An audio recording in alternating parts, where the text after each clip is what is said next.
Thought I'd seen it all before. A world of trouble knocking at my door. But this ain't like nothing that I recall. Welcome to In Crisis, Travel Retail Voices, our podcast series in which we speak to industry executives around the world to see how they and their businesses are coping with the COVID-19 crisis. I'm Martin Moody.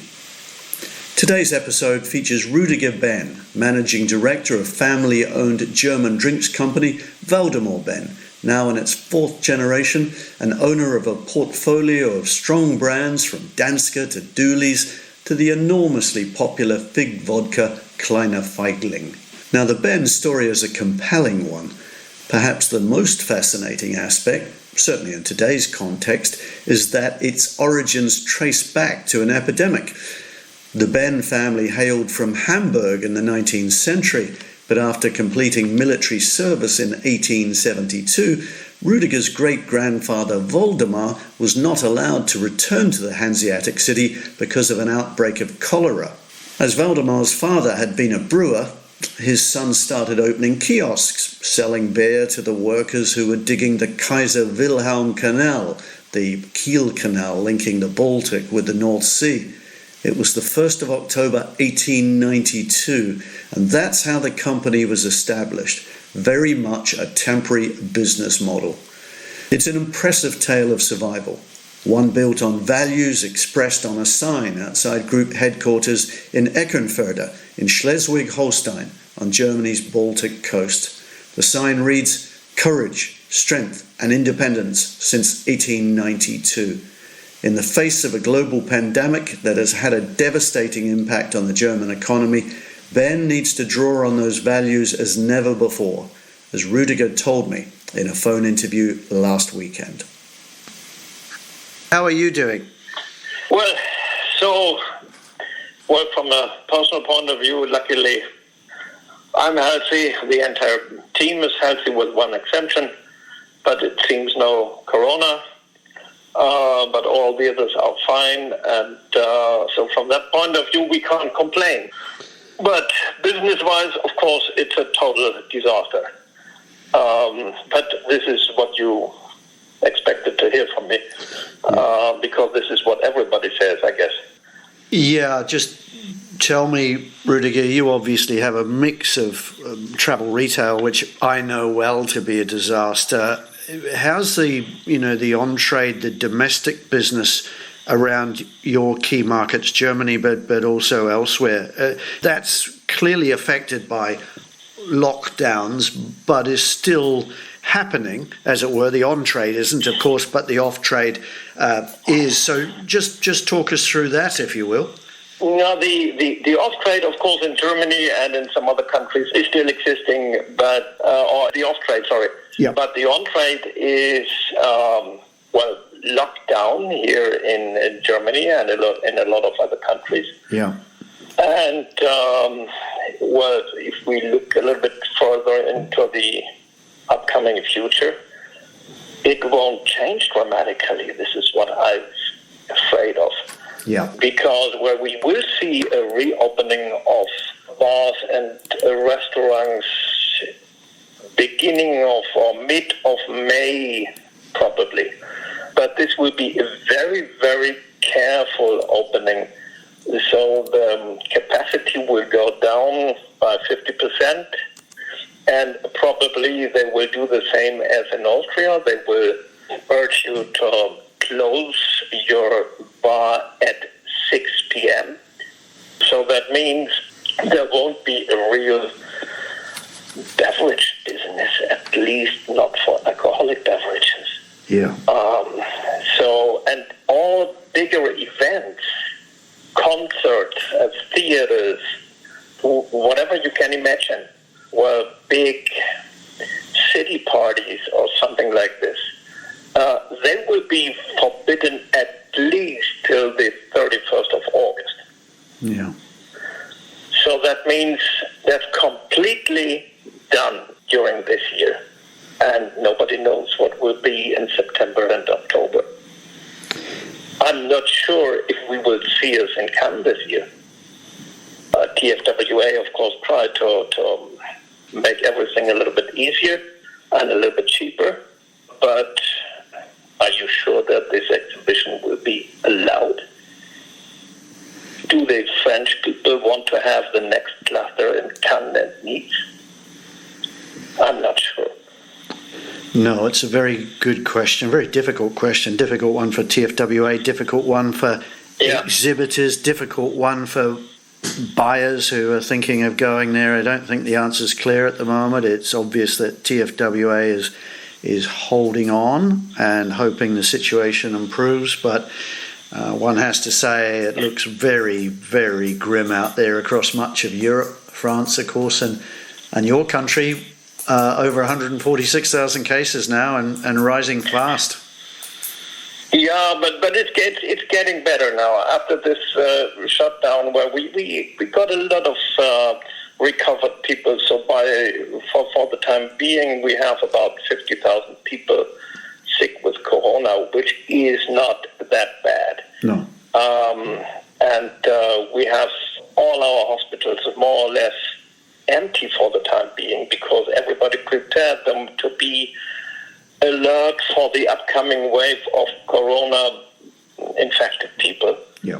And nothing really happened. So right now the hospitals are 50% empty. That's a strange situation. Yes. And I know from a hospital located in the city of Rostock, the Baltic Sea, they were asking for patients all over Europe, Italy, Spain, France. Send us over patients we can help.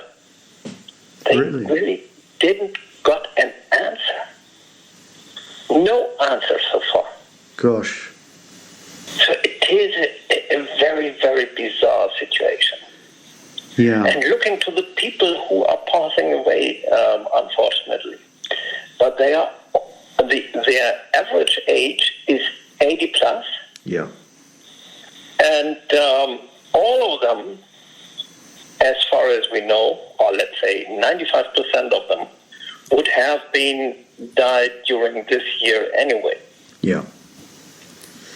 So I suppose the point you're leading on to, Rüdiger, is that the economic catastrophe of this is so great that perhaps there needs to be a better balancing of the medical crisis and the economic crisis. Is that your view? Yeah.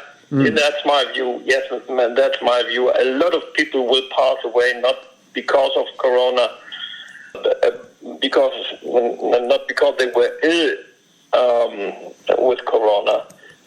A lot of people will die because we can't support them anymore because our economy is running down the drain. Yeah. So have a look to the people who are living in developing countries in Asia or in Africa. And they are looking for help. And now even the industrialized countries can't afford it anymore. Yeah. So that's a very, very strange situation. Well, we here in Germany, we are listening to the Robert Koch Institute. That's a very famous institute for all topics in regards of viruses and bacteria. And none of their prognosis has been valid. 3 weeks ago, they told us, we will see a huge wave with corona-sick people in our hospitals, and this is why we have to clear all hospitals, especially for these patients. Yeah. Nothing has happened. Now 50% of the hospitals are empty, as I said. Yeah. So that's my concern. Just before I called you, in fact, Rüdiger, I was just reading back on the company's history, and it's, your company has survived 2 world wars, 1 superinflation.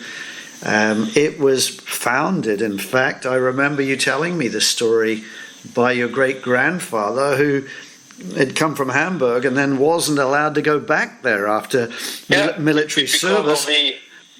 Because of the cholera. And the company survived the Spanish flu, which has been by far more dangerous than the current one. Yeah. So somehow we will get through. But what nobody says, at least not in Germany and not in Austria, so this is what I can observe, but none of the people who are responsible and who take responsive decisions, none of them have told us that we will be poorer after this catastrophe than before. Yeah. And I guess that's dangerous, keeping the people in this mood that everything will be the same after the crisis. No, it won't be. No, quite clearly it won't be. Now, tell me, Rüdiger, how many people does your group employ? 350 people. 350 people, so that's 350 direct lives, and of course many indirect through their families. So you're sure. At the end of the day, we are talking about 1,000 people, perhaps. Goodness. With the spouses and kids. Yeah, that's a huge burden, responsibility on your shoulders. How is it affecting you, as to see this company that's survived through the best and worst of times over must be nearly 130 years now? Is it to be struggling so greatly in such extraordinary circumstances? It must be very difficult for you, Rüdiger. Well, I'm 62 years old now, and I went through a lot of valleys, and of course I was hiking on some nice summits, but this is the deepest valley I have ever experienced. Yeah.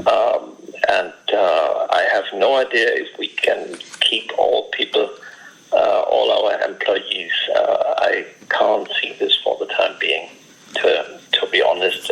Thanks God, in Germany and in Austria we do have this short work system, so there is an insurance for the people when they are getting unemployed or if they can't work 8 hours a day. So right now they are pretty safe.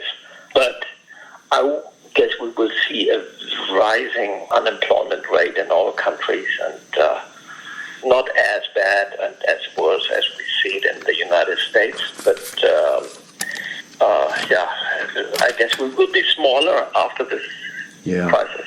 And tell me, in terms of production, Rüdiger, has it stopped or you're still producing? No, we are still producing because we do have the business with the German off-trade and with some off-trade accounts abroad.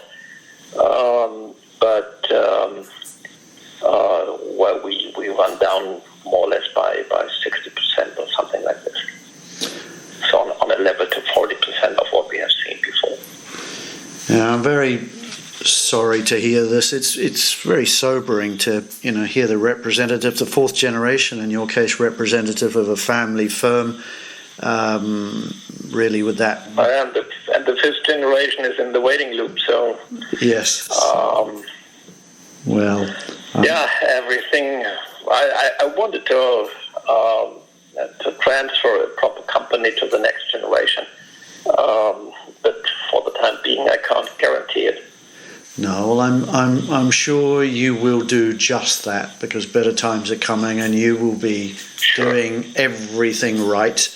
All the practical, pragmatic steps that you need to take, you will be taking them, and you will steer the company through this crisis. But quite clearly, your company, like every company, like my company, is being severely damaged by this, and one just hopes, Rüdiger, that it comes to some kind of improvement in the relative near term. I guess we can take hope from what we see in China now. I was reading about a major stimulus, $70 million stimulus package for the Wuhan economy, and people were out there being encouraged to consume. So one can only hope that if that kind of time pattern repeats itself, that we might be weeks rather than months and months away from at least emerging from the darkness. It's a matter, I suppose, of holding on for now and doing the pragmatic things that you have done, put in place. and then hoping that the situation just begins to improve and that the government starts to put business up there as a key priority and the stimulation of business.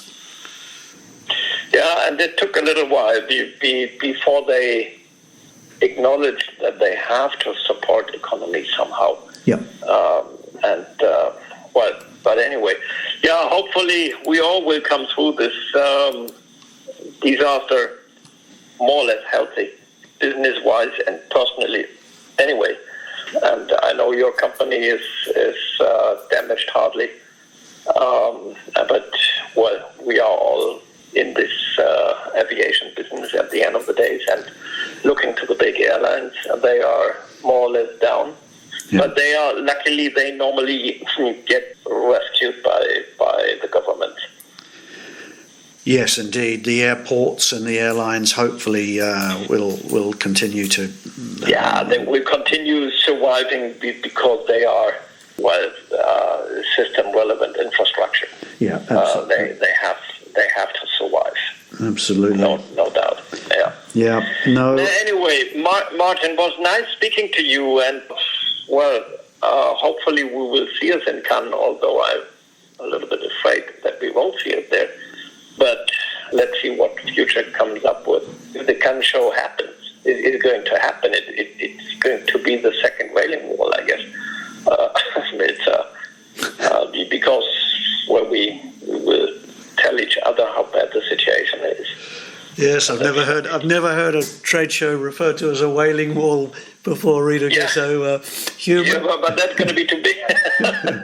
I think we have to keep a sense of humour. No, you're quite right. My business has been, its revenue stream has been devastated, and it's hard for everybody. And yet, we've never been busier in terms of demand for information, and demand for our services is actually very high. Yeah, I'm sure. Yes, of course. But revenue is a rather different matter. But like you, my name's over the door, and that means that come what may, I will ensure it survives, and I know you will too. I remember the sign that you had. It was, I believe, courage, strength, and independence since 1892, and you're going to draw on all those qualities, Rüdiger, and that's going to get you through. I know it is, and I just hope to see you in better times and not too far away either. Yeah. Likewise, Martin. Thank you for calling and thank you for asking, and hopefully you can do something with this information I have given you. Well, let's pray in our evening prayer that times are getting better again. And I swear one day we're gonna put this out behind us, and come what may, we will survive. I think it's safe to say that better times are gonna find us. Hope it won't be long till this trouble is gone.